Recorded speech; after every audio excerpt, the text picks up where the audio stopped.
हाय दोस्तों, कैसे आप लोगों का आपके अपने YouTube चैनल मैथ इजी पे हार्दिक स्वागत है। मैं इंजीनियर जयप्रकाश यादव आज आप लोगों को इतिहास के हिस्ट्री के पार्ट सेकंड लेकर के आए हैं। मैं जितने भी क्वेश्चन आप लोगों को करा रहा है सब एनटीपीसी एग्जाम में पहले से आया हुआ है। 2016 में, 2017 में, पहले पाली, दूसरे पाली में किसी न किसी फेज में एक बार आया हुआ है क्वेश्चन। वो सारे क्वेश्चन का हम क्या कर रहे हैं, डिस्कस कर रहे हैं। ठीक है, तो आपको सिर्फ देखना है, अपने आप आपको समझ में आ जाएगा, पढ़ने की जरूरत नहीं पड़ेगी। सिर्फ वीडियो पे बने रहो, आप देखते जाओ, आपको सारे क्वेश्चन अपने आप मेमोराइज हो जाएंगे, लर्न हो जाएंगे। देखो, सबसे पहला क्वेश्चन क्या है, कह रहा है चाणक्य का एक अन्य नाम क्या था। चाणक्य आपको मालूम है, चाणक्य का नाम क्या है, तो हम आपको चाणक्य के कितने नाम है वो भी बता देते हैं। चाणक्य के इसके अतिरिक्त दो नाम है, एक है विष्णुगुप्त, दूसरा है कौटिल्य। तो और चाणक्य के बारे में और क्या जानते हैं, अर्थशास्त्र इन्हीं ने लिखे थे।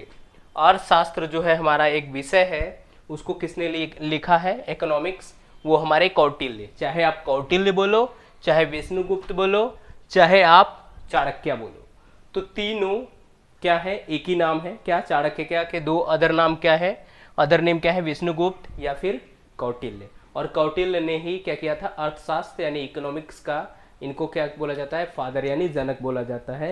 इकोनॉमिक्स इन्हीं के द्वारा रचित की गई है। कौन, चाणक्य, विष्णुगुप्त या कौटिल्य। ठीक, तो आप इन तीनों में से ऐसे क्वेश्चंस आएंगे तो आप वो क्वेश्चन कर ले जाएंगे। अब करा किस राजा की कहानी मुद्रा राक्षस नाटक का विषय क्या था, ध्यान से देखेंगे। करा किस राजा की कहानी मुद्रा राक्षस जो है रचना, उसमें किस राजा के बारे में लिखा गया है। तो हमारे जो चंद्रगुप्त मौर्य जी थे उनके बारे में क्या किया गया था, मुद्रा राक्षस जो रचना है उसमें क्या किया गया था, इनको कहानी जो है उसमें चंद्रगुप्त मौर्य के बारे में पूरा का पूरा डिटेल में बताया गया है। उनके शौर्य की प्रशंसा की गई है कि हमारे जो चंद्रगुप्त मौर्य जी थे किस टाइप के राजा थे, कहाँ कहाँ उन्होंने क्या नाम है कि युद्ध जीता, क्या क्या किया, उनकी पूरी लाइफ के बारे में क्या है लिखा गया है, किसमें, मुद्रा राक्षस में। और उसको लिखा किसने है, तो विशाख दत्त ने लिखा है। किसने लिखा है, विशाख दत्त, जो हमारे क्या है कहानीकार हैं, इन्हीं के द्वारा ये कहानी लिखी गई है। और वो कहानी क्या है, मुद्रा राक्षस। और मुद्रा राक्षस में किसके बारे में लिखा गया है, चंद्रगुप्त मौर्य के बारे में लिखा गया है। नेक्स्ट कह रहा है मौर्य वंश का अंतिम सम्राट कौन था। तो मौर्य वंश का अंतिम सम्राट जो था वो बृहद्रथ है। बृहद्रथ क्या है, मौर्य वंश का संस्थापक है। इन्होंने अंतिम सम्राट था। ठीक है, इसको पुष्यमित्र शुंग ने क्या किया, मार करके मौर्य वंश को खत्म कर दिया। मतलब मौर्य वंश का जो अंत हुआ वो कह रहा है बृहदस्थ ही अंतिम शासक था। इसको पुष्यमित्र शुंग ने क्या किया था, उसने इसका वध कर दिया, यानी इसको मार दिया। इसको मारने के बाद खुद का एक डायनेस्टी चलाया, खुद का एक वंश चलाया, जिसको शुंग वंश के नाम से जाना जाता है।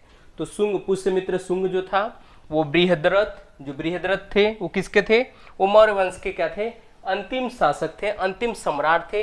इनको पुष्यमित्र शुंग ने मार करके अपनी एक वंश चलाया जिसका नाम था शुंग वंश। तो शुंग वंश का स्टार्ट इनके मरने के बाद ही हुआ। ये जो ही मरे, इनका मौर्य वंश यहीं पे फिनिश हो गया, खत्म हो गया। इसके बाद शुंग ने, पुष्यमित्र शुंग जो है इनको मारा था, तो वो अपना खुद का एक वंश चलाया जिसका नाम था शुंग वंश।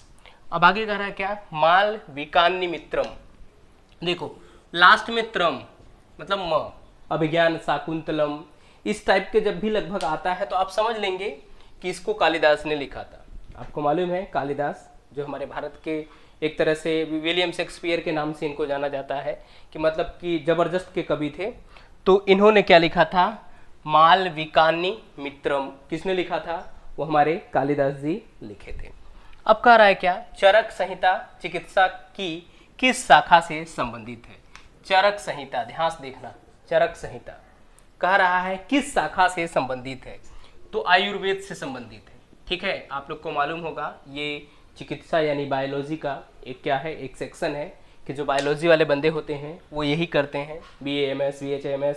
तो जो BA MS है आयुर्वेद, ठीक है, उसी को कह रहा है कि चरक संहिता में आयुर्वेद के बारे में पूरा का पूरा क्या किया गया है, लिखा गया है। और लिखा किसने है, चरक ने लिखा है। ठीक है, चरक ने क्या किया है, जो चरक संहिता नाम की बुक लिखी है उसमें आयुर्वेद के बारे में पूरी की पूरी चीज़ लिखा है। क्योंकि पहले देखो ऐसा नहीं था कि आप इंग्लिश दवाएं या जो अंग्रेजी दवाइयाँ हैं ये पहले चलती थी, ये तो बाद में आई। पहले लोग आयुर्वेद से ही काम कर लेते थे। बुखार आया, कुछ आयुर्वेदिक चीज़ें जड़ी बूटी ले लिया, वहाँ से सही हो गए। और कुछ आने लगा, उसको वोमिटिंग होने लगा, कुछ होने लगा, तो पहले की चीज़ें लोग जड़ी बूटियों पे क्या करते थे, सही करते थे। तो उसके बारे में सबसे पहले चरक ने अपनी बुक चरक संहिता में क्या किया था, लिखा था। किसके बारे में लिखा था, आयुर्वेद के बारे में। अब कह रहा है राजा खारवेल कौन सी गुफा को खोदे थे। तो राजा जो खारवेल थे वो खंडगिरी की जो गुफाएं थी, याद रख लेना, उसमें अजंता की गुफाएं, एलोरा की गुफाएं, बहुत सारी और गुफाएं होंगी और उसमें से एक आपको खंडगिरी गुफाएं भी होंगी। इसको करा राजा खारवेल ने क्या किया था, खोदा था। ठीक है, ये कहाँ पे है ये भी हम आपको बता देते हैं, ये उड़ीसा में है। ठीक है, उड़ीसा की जो कैपिटल है राजधानी भुवनेश्वर है, वहाँ से 2-3 किलोमीटर दूर के आसपास कहीं पे क्या है, खंडगिरी, एक खंडगिरी है। वहीं पे खंडगिरी गुफाएं को किसने खोदा था, राजा खारवेल ने खोदा था। ठीक है, तो ये भी आपको समझ में आ गया होगा। अब कह रहा है गुप्त सम्राट के वास्तविक संस्थापक कौन थे।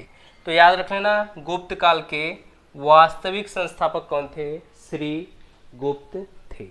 श्री गुप्त क्या है, गुप्त साम्राज्य को, एक तरह से गुप्त साम्राज्य को बनाने वाले यही थे। कौन, श्री गुप्त। संस्थापक बोला जाए, जनक बोला जाए तो श्री गुप्त जी ही थे। अब कह रहा है गुप्त काल के दौरान चीन के किस यात्री ने भारत का भ्रमण किया था। तो सबको पता है फाहियान। फाहियान चीनी यात्री था जो क्या किया था, जो भारत का सबसे पहले दौरा किया था। ये एक्चुअली में नालंदा विश्वविद्यालय में पढ़ने के लिए आया था। ठीक है, तो वहाँ पे पढ़ने के लिए आया था। और ये किस राज्य में आया था, गुप्त काल में आया था। कहाँ आया था, भारत आया था। तो ये हो गया आपका कि गुप्त काल के दौरान चीन का कौन सा यात्री भारत आया था। आंसर हो जाएगा आपका फाहियान। फाहियान चीनी यात्री जो था वो भारत में गुप्त काल के वंश। कभी कभी ये भी आ जाता है कि फाहियान किस काल में आया था, जो चीनी यात्री फाहियान था वो किस काल में आया था। तो आप आंसर मार देंगे गुप्त काल, या किसके वंश में आया था, तो गुप्त काल। अब कह रहा ज्यामिति के जनक, ये याद रख लेना, ज्यामिति ये मैथमेटिक्स यानी गणित का एक पोर्शन है। ठीक है, ज्यामिति जिनके जनक हैं यूक्लिड। क्या है, जिनके जनक यूक्लिड हैं, ये यूनान के रहने वाले हैं। ठीक है, यूनान के, और इन्होंने ही ज्यामिति के बारे में सारा कुछ सब कुछ बताया है, डिटेल पूरा सब कुछ ज्यामिति के बारे में लिखने वाले कौन है, यूक्लिड। ये क्या है, ये एक प्राचीन मैथमेटिशियन है, मतलब गणितज्ञ हैं, बहुत पुराने गणितज्ञ हैं, जिनको क्या है, जिनको ज्यामिति का जनक माना जाता है।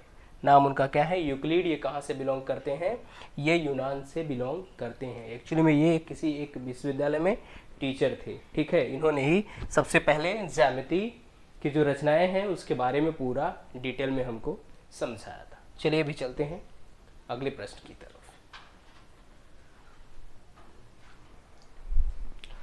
अब देखते हैं अगला प्रश्न क्या है।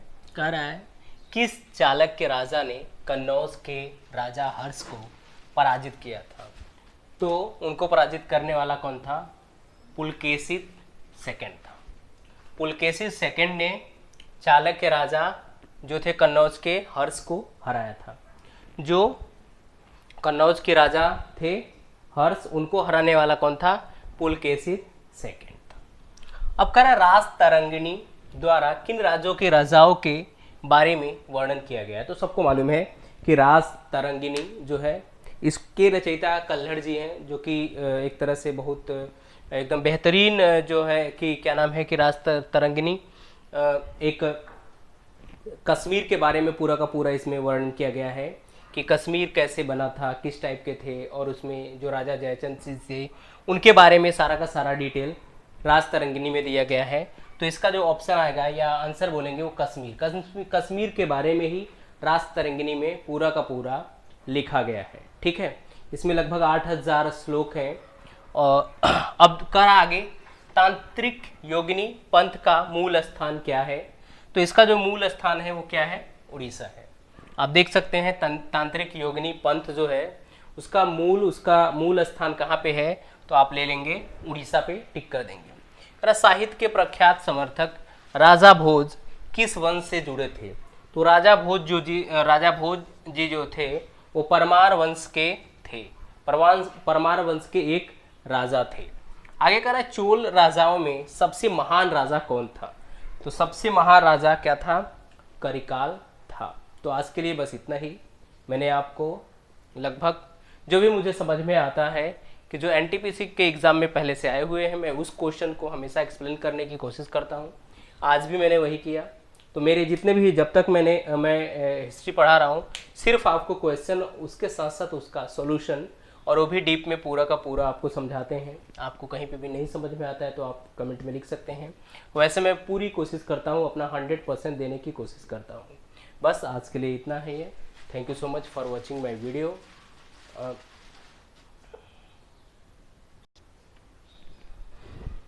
और अगर आप मेरे वीडियो पे नए हैं, मेरे चैनल पे नए हैं, तो प्लीज़ चैनल को सब्सक्राइब करके बेल आइकन को प्रेस कर लें।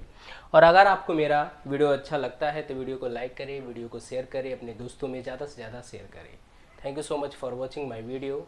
जय हिंद, जय भारत।